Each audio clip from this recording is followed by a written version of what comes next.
Hello guys, today we're going to explore something that is essential in exploring statistics, and that is utilizing your calculator correctly. When I say calculator, I don't mean simple ordinary ones that anyone can use. I mean something more expert, the graphing calculator. There are many types of graphing calculator, and the one I'm going to use today is TI-84 Plus. I'm going to use this because first, I don't have any other more advanced version, and two, this calculator has the essential functions which other types of graphing calculator has, so there is no problem at all in terms of exploring graphical calculator with this one. Let's begin. First, let's look at the basic part, setting the calculator. There are mode and setting the value. So this is how an TI-84 Plus looks like, and pretty much this is how a graphing calculator would look like. So first, let's look at the mode. First, you turn on your calculator and you click mode. Here you see several different options. Mode is like the computer settings. You change the functions into your preference. I'm just gonna go through the essentials. The others you can explore it by yourself. First, you see here normal, science, and ENG. ENG stands for engineering, SCI stands for scientific notation.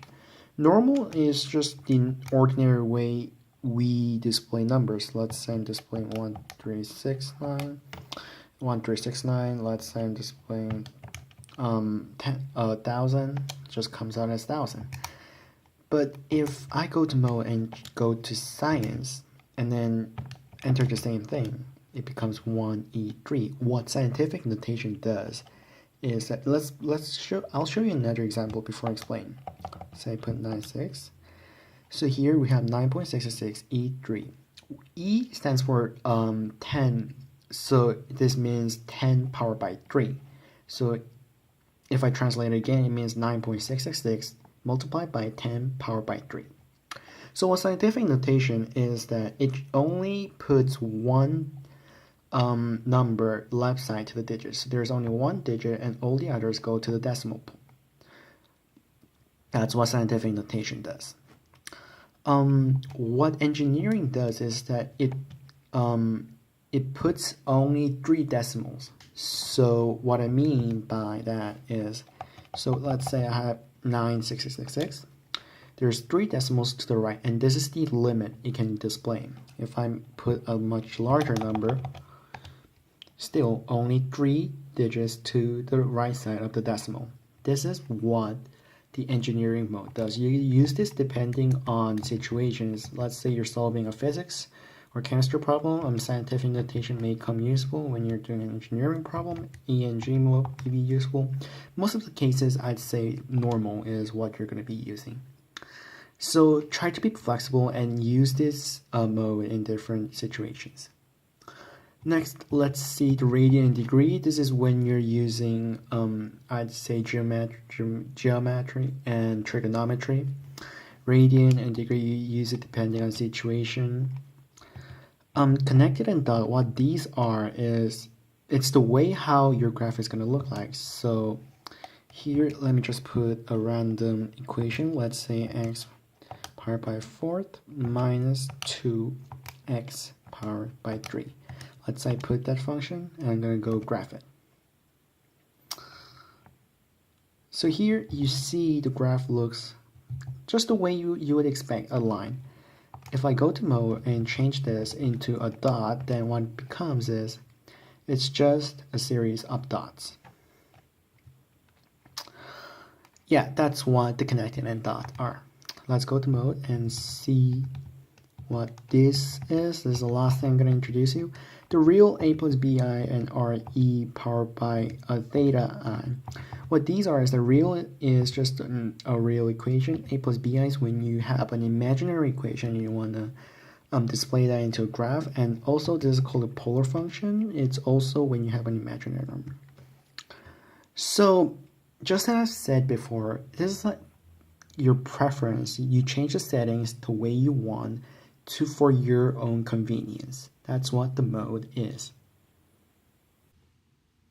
And now we're moving on to part 1, graphing, finding values. We're going to explore graphing first, and then we're going to explore finding the value, and we can insert an x value to make it faster to find the value we're looking for, and then we're going to add a function, which is another way of finding the correlating point between different functions.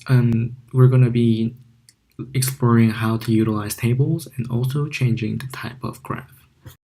So this time we're going to be doing some graphing. So let's say first you go to y equals and you just enter the number you want and the equation you want. That's how you do the graphing basically. And then if you want to see your equation into a graph, all you got to do is just click graph and then you see this. And now you see that the x-axis and the y-axis are kind of in a different thickness. What I mean is that that I've changed the x-axis and the y-axis options for my own convenience. And how I did that is you go to a window and you see the settings are the x minimum that the graphing calculator would display is negative 6.5, while x maximum is 8.5. Let me try to change this into negative 3 and 3. So I have shrunk the range of x-axis. X scale, I'm going to put this as 1, and then let's leave the y-axis like that. I like the way it is. And let's try to display. Now you see that the graph has become relatively bigger in our eyes, and this is much more easier for us to look at the graph in one sight. So when you want to change the way your graph is going to look like, or change the range of x and y-axis, you got to go to window and you change the x and y, x min max, y min max. What scale does is that it's the, let me show you. So I made the x scale into 3 and you see there's only one layer shown here. That's what the x scale does. We are now moving on to finding the value. So I've put in the presentation a screen that shows x equals a question mark. What I meant by that was I was trying to say that you can insert an x value to find the corresponding y value you want to find. How do you do that? Let me show you. So first, you have the equation, the same equation I just showed you, and then you have the graph here. What I'm going to do is, before I explain the x equals question mark thing, I want to show you something called trace here. What you do in trace is that it follows along the line, and as you move the arrows, the dot moves, and this is the point you see, and it's the x and y plots. The thing about trace is that, I mean, it does show you the way how the graph looks like, but it doesn't really show you the specific number you would want, and I really doubt you get the exact value, because all these x and y, they go to like decimals, like really small values. So to make it easier, what you do is you click second trace, which goes to calc, and you see a value. You click the value and it shows x equals something. Let's say I want to find a value when x equals 1.5. When x equals 1.5, y equals negative 1.6 and 7.5. Really convenient. So we've just found out a method where we insert a value of x and then find the corresponding value of y. What if we do the vice versa? What if we look for the value of y and then find the corresponding value of x? How do we do that? We do it by this. Go to plot, then click down arrow, and then here what you're gonna do is you put the y value you want. So let's say I want to find the value where y equals 5. I'm gonna graph it. Oh, and here you see a straight line y equals 5 function being made. Let me make the window much more bigger so it's easier for us to see. Let's say negative 10 and 10, and for convenience I'm going to make the y scale into 2 and graph it.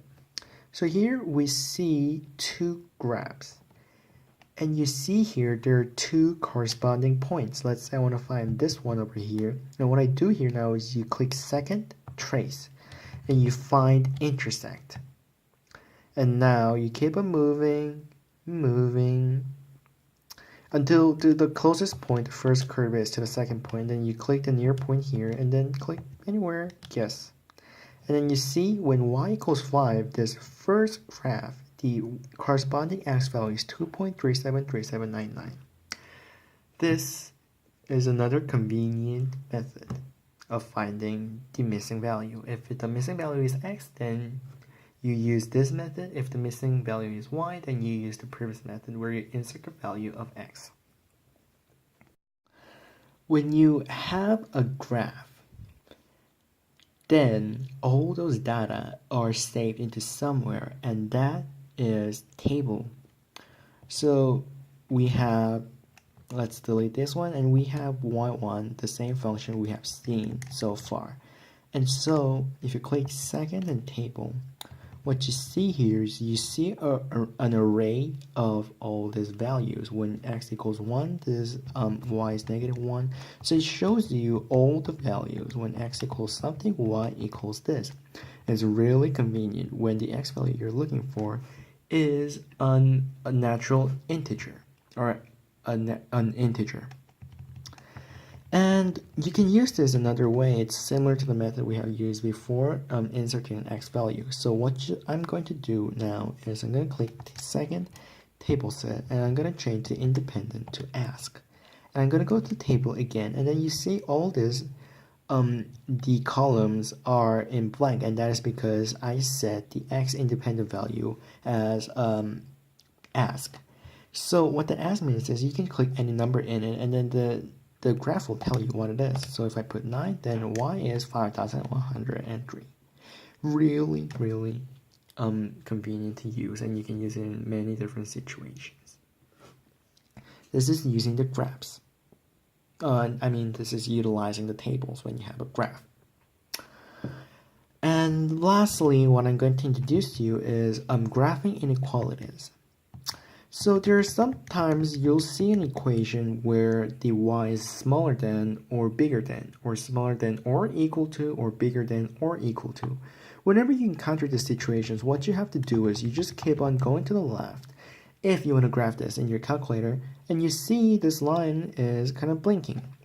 You click this, and then now you see the line is kind of much thicker, which means it's a graph that includes the function. And if you click this again, you see the top upper part is in darker color, and what this means is y is bigger than or equal to the function, and you see all this part is in dark.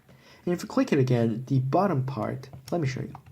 You click it again, the bottom part will be in darker shade, which means y is smaller than or equal to the function. This is graphing inequalities.